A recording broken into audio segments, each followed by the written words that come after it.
This is the perfect show for me. I get to meet people like this, I discover stuff about people. We have fun. We get little rhythms going with the families. It's laughing. Everybody at home can play along. Your answers at the house as good as their answers up here. That's what makes the game fun. Whenever I get in a dark place, and I get into myself, I'm human, you know, I'm not Superman. It's hard. Life is very hard. When you get in a dark place, what you should do is, when you start feeling bad or you wake up on the wrong side of the bed, the thing that fixes it right away is just start reminding yourself. Go down the list of everything that you can think of that you could be grateful for. Gratitude erases depression immediately. See, the way to get rid of darkness is with light. You can't kill darkness with more dark. You got to strike a match on one of these things. If you show gratitude, it immediately erases. I was having a tough morning the other morning, and then I just started thinking about all the stuff God had done for me. And man, oh man, oh man, I mean, it kind of helps. It don't kind of help, it eradicates. Because you have to remember something, man. Joy and depression cannot reside in the same space. You can't be depressed and full of joy at the same time. Gratitude produces joy inside of you. And everybody has it, because I don't care who you are and what you're going through or what you got something to be grateful for. There's not a person in here that ain't got nothing they can't be grateful for. Hell, you here. How about let's just start there? How about you walked in here? How about you got a mask on? You ain't got corona. You survived the pandemic last year. You here. Don't be afraid. All you have to know is who you are. Because there is no such thing as failure. There is no such thing as failure. What other people label or might try to call failure, I have learned, is just God's way of pointing you in a new direction. So have no fear. Have no fear. God's got your back. And sometimes you find out what you're supposed to be doing by doing the things you're not supposed to do. So don't expect the perfect job that defines your life's work to come along next week. If that happens, take the blessing and run with it. But if not, be grateful to be on the path where you eventually want to live. Abide in the space of gratitude. Because this is what I know for sure, that only through being grateful for how far you've come in your path can you leave room for more blessings to flow. Blessings flow in the space of gratitude. Everything in your life is happening to teach you more about yourself. So even in a crisis, be grateful. When disappointed, be grateful. When things aren't going the way you want them to, be grateful that you have sense enough to turn it around. I spent 8 years in Baltimore. I knew in those years in Baltimore that I was unhappy being a television news reporter. But the voice of my father, who thought he knew what I was supposed to do, was in my head. He'd say, don't you give up that job, girl. You never gonna make $25,000 in 1 year. That's my father's dream for me.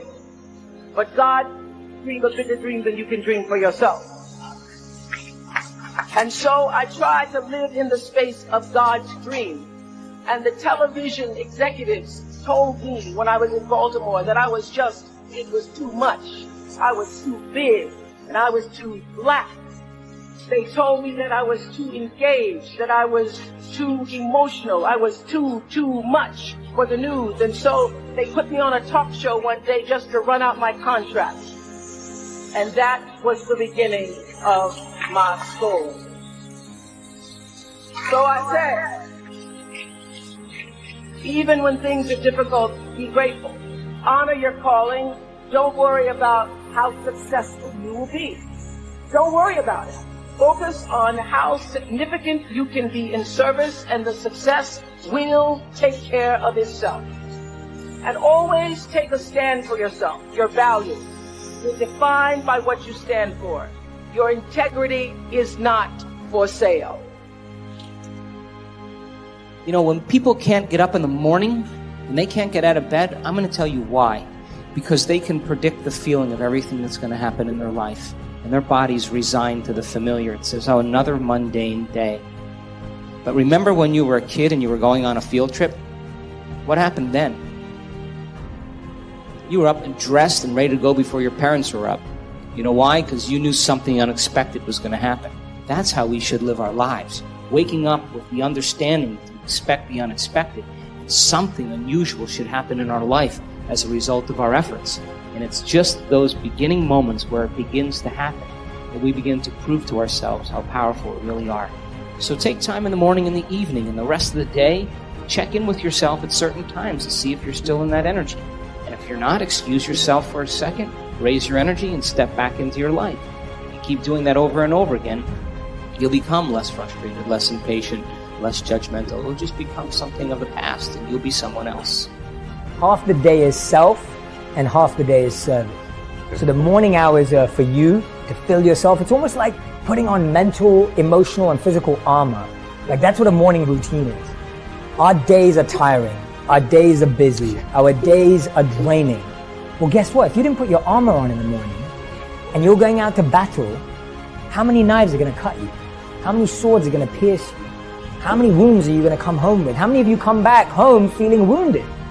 Well, guess what? If you put your armor on in the morning, a warrior would never go out onto a battlefield. And life can be a battlefield. Work can be full of conflict sometimes. Your relationships can be damaging sometimes. Your friendships can be toxic sometimes. So we are warriors in one sense. Sure. So for me, a morning routine is putting on emotional armor, which is meant to protect you for the rest of the day. And that way, even if you do get pierced, or you do get popped, or you do get cut, you're protected. Self-confidence really comes from feeling good about yourself. And one of the best ways to feel good about yourself is at the end of the day to know that you poured it on. You did your best. If you conducted a meeting, you did the best you could. If you made a phone call, it was the best phone call you could possibly make. If you wrote a letter, it wasn't a casual letter, it was your best letter. At the end of those kind of days, when you feel good about yourself, self-confidence starts to rise. You know that if you can have this kind of a good day, you can have another one the next day, and those days become the weeks become the months, and the month becomes a powerful year. Self-confidence comes from the lack of neglect. If you will not neglect to do the small daily disciplines, that's where self-confidence comes from. If you get up feeling the same way as you sat down, nothing really happened. Nothing happened neurologically, biologically, chemically, hormonally, genetically. You're still in the same state of being. But when you get up and you feel like an elevated sense of self, and your heart is swollen, and you have a clear vision of your future, and your energy's different, the question is, how long can you maintain that state?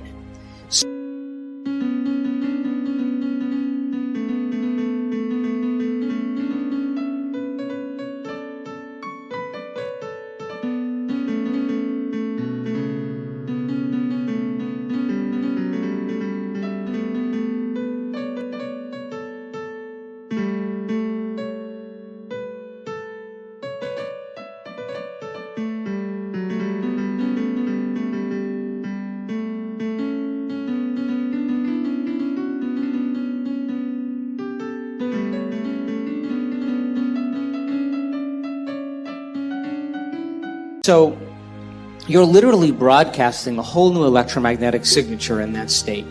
Thoughts tend to be electric and feelings tend to be magnetic. And the way we think and feel is what we broadcast into the field. And what we broadcast into the field is our experiment with destiny. So then when you go within and you disconnect from your outer world and you sit your body down and it's no longer experiencing anything and you're not thinking about your schedule, your past, or your future, you're being defined by thought. And you're making your inner world more real than your outer world.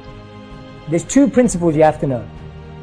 Location has energy and time has memory. If you do something in the same place every day, that place now holds that energy. Second thing, time has memory. And this is something that people underestimate. When you do something at the same time every day, you remember it and time remembers it.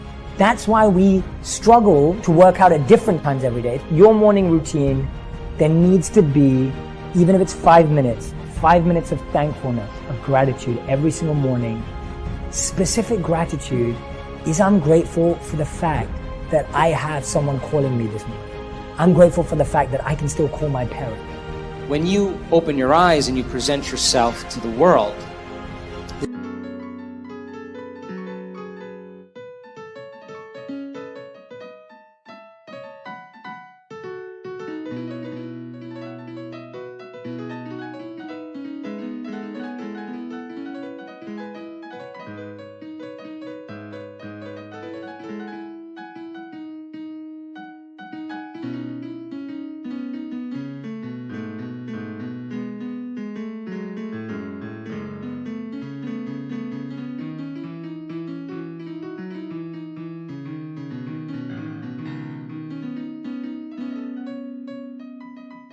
the job then is to not react emotionally to the same conditions in your life, because the moment you react emotionally, you're equal to the conditions in your life and you're back in your past.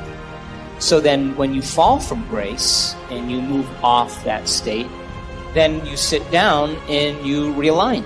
You begin to tune in again and you change your energy again. Now, when I'm going through change in my life, or I have a specific outcome that I want to create, I love to get up early in the morning. That's my time. I'm a 4:30 in the morning guy because that's my time. The rest of the day I'm serving. But I love getting up early and changing and working and having some time to myself. And I believe that when I invest in myself, I invest in my future. And that time in my morning, nobody bothers me because that's my time.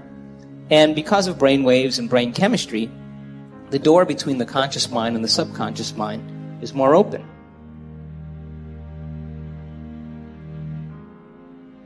That self-confidence affects your health, it affects your future, it affects your psyche. Self-confidence also comes from the ability to rise above your circumstances. To rise above what happens, the petty little things, the discouraging things that would sink everyone else's ship except yours, that would cause someone else to quit early in the day, but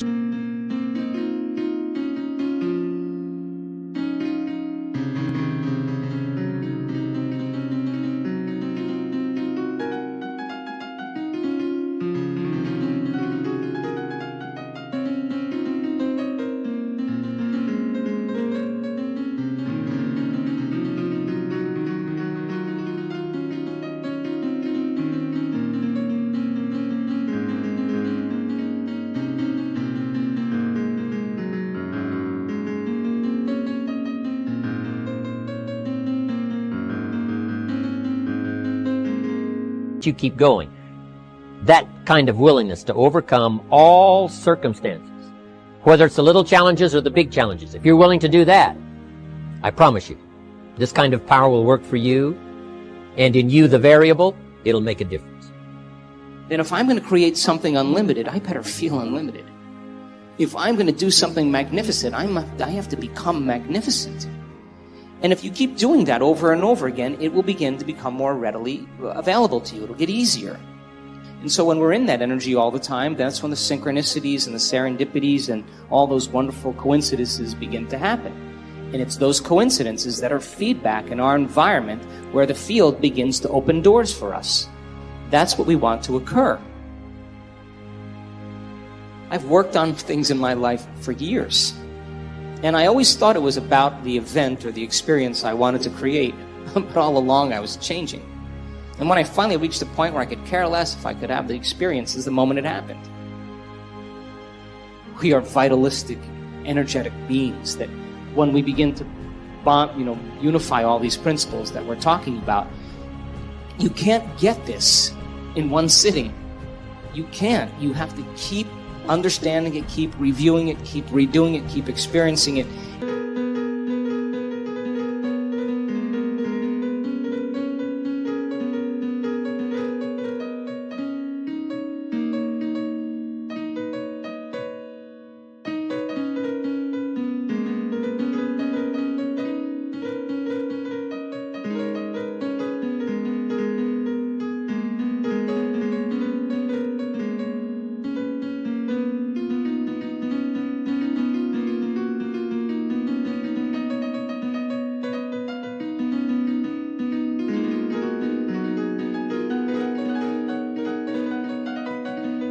And the new experience then causes you to dream in a way you would have never dreamt before unless you had that experience. Second one is insight. Podcasts, books, and make it easier for yourself. If you get this book, leave it open on your bedside table. Leave it open on your kitchen table. Leave it open on your dining table. I guarantee you, you will read more, and what you read will speak to you. Everyone needs to find 5 minutes a day, 15 minutes a day of exercise that can just get them moving. And guess what? If you like sport, play sport with a friend. If you want to shoot hoops, go and shoot hoops. You don't have to sit on a treadmill. No one's telling you to do that. Make it fun and playful. The more you connect and the more whole you feel, the more natural it becomes. And then, of course, the next experience then causes you to dream in another way. And what I know from my own experience and many students, it's not about material things. It's about those mystical moments, those transcendental moments, those moments where your jaw drops and you are in awe of life, those moments that take our breath away, that cause us. And this has happened to me so many times. Every time I have one of those experiences, I think to myself, I got this all wrong. Some veil has been lifted, and now I'm seeing more clearly about the way things really are.